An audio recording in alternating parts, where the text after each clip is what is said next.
Kerala, the land of cultures, communism, and constructions that last longer than marriages. For centuries, this tiny strip of land has been known as India's model state. But what if I told you this state became progressive not by moving ahead, but by skillfully perfecting the art of walking backward? Let's dive into that.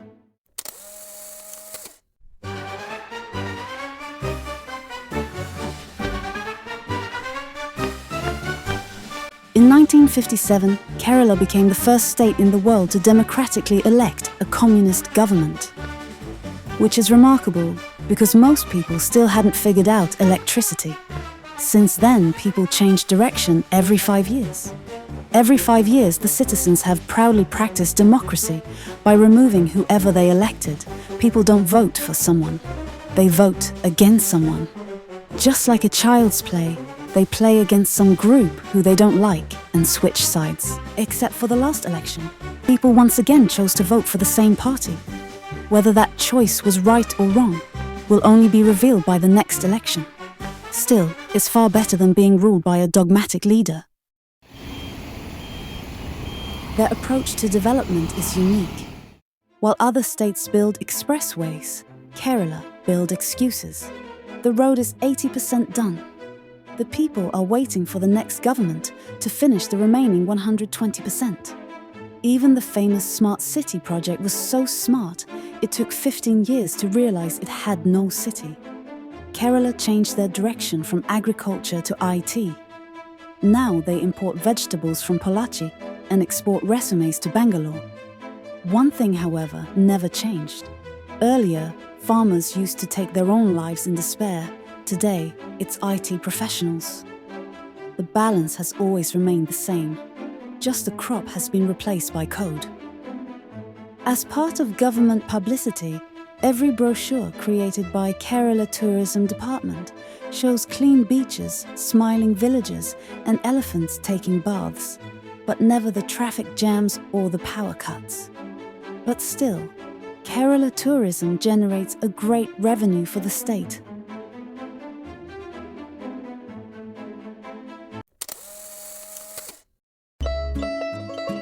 Coming back to workers, Kerala once sent its own men to the Gulf to work. Now it welcomes men from the east to work here. People from Bihar, Bengal, Assam, and Odisha build flats, lay roads, and carry bricks. In return, they get crowded rooms, low pay, and a lot of mosquitoes. If they didn't come, nothing here would finish. Roads, houses, even tea stalls would stay half done. The funny thing is, Keralites don't know how to make a Kerala parota, while a migrant worker knows how to cook it. It looks backward, but it's actually progress, and somehow both sides move forward by moving in opposite directions. It may look like standing still, but in truth, it keeps the whole system running.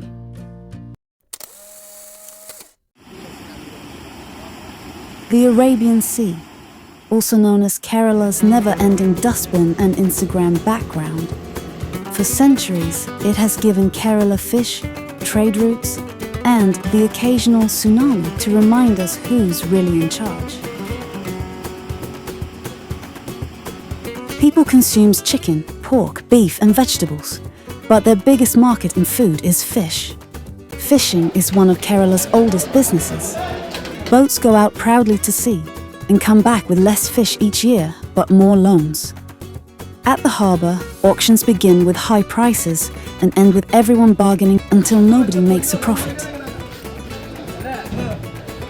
Thus, Kerala's fishing is less an industry and more a rehearsal in reverse, rowing forward into the sea, rowing backward into debt, but somehow still keeping an entire coastline fed.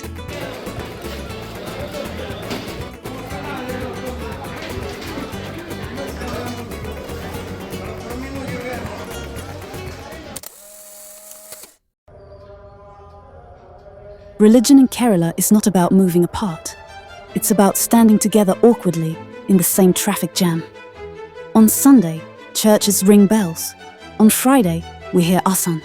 On Monday, there's a temple procession blocking the road. By Tuesday, everyone is late for office. Secularism here doesn't mean ignoring religion. It means attending everyone's feast, whether or not you were invited. It's less about arguing, more about sharing food and festivals. This back and forth keeps everyone connected, and in a strange way, that's what makes Kerala keep moving. Dowry system holds the secularism tighter in Kerala. No matter which religion, dowry used to be a signature of marriages. Families measure status not in savings or education, but in bangles and chains. Somehow, this backward custom fuels forward economics. Jewelry shops stay open, gold imports keep rising, and the state quietly benefits from all the taxes.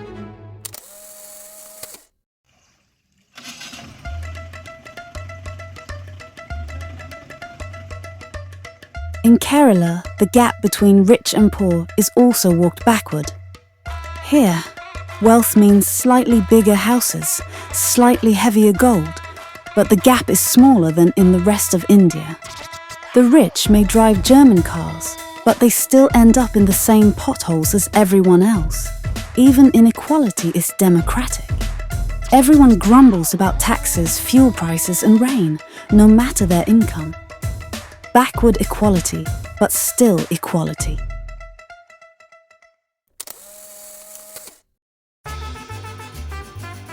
Kerala drinks more during festivals than its cinemas earn from blockbusters. Box office records may last a week, but Bevco queues last a lifetime. Strangely, this backward indulgence funds forward development. Every peg poured into a glass goes into the state treasury. While other states depend on industries, Kerala depends on hangovers. When you drink, you help build a road.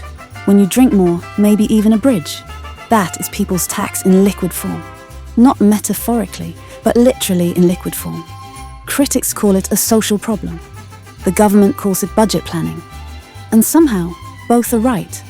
Even intoxication is a form of progress. Walking backward into a bar, but stumbling forward into development. Here, people line up with unmatched discipline. Every community is welcomed here. There is no discrimination. All united under one divine purpose, to get their share before the stock runs out. This is true secularism and unity. In this line, democracy finally works. This is an anatomy of Kerala. So what lies ahead for Kerala, a state that moves by going the other way? Experts predict more reforms, more roads, and more rain.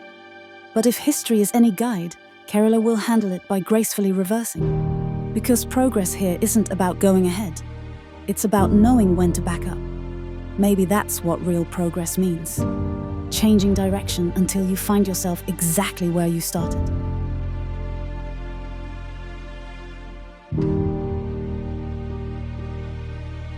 People here stick together no matter of their differences in religion, color, or financial status at times of emergency.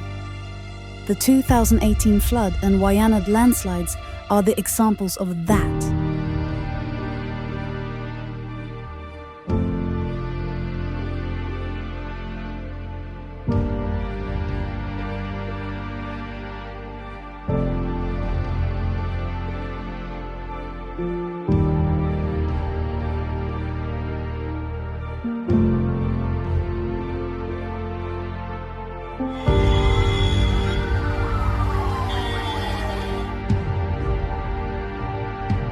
All the disasters, violence, and tragedies that struck Kerala seemed to begin after the killing of a man whose only crime was stealing food out of hunger.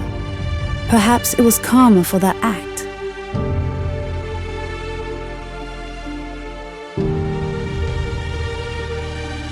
But the people deserve a second chance.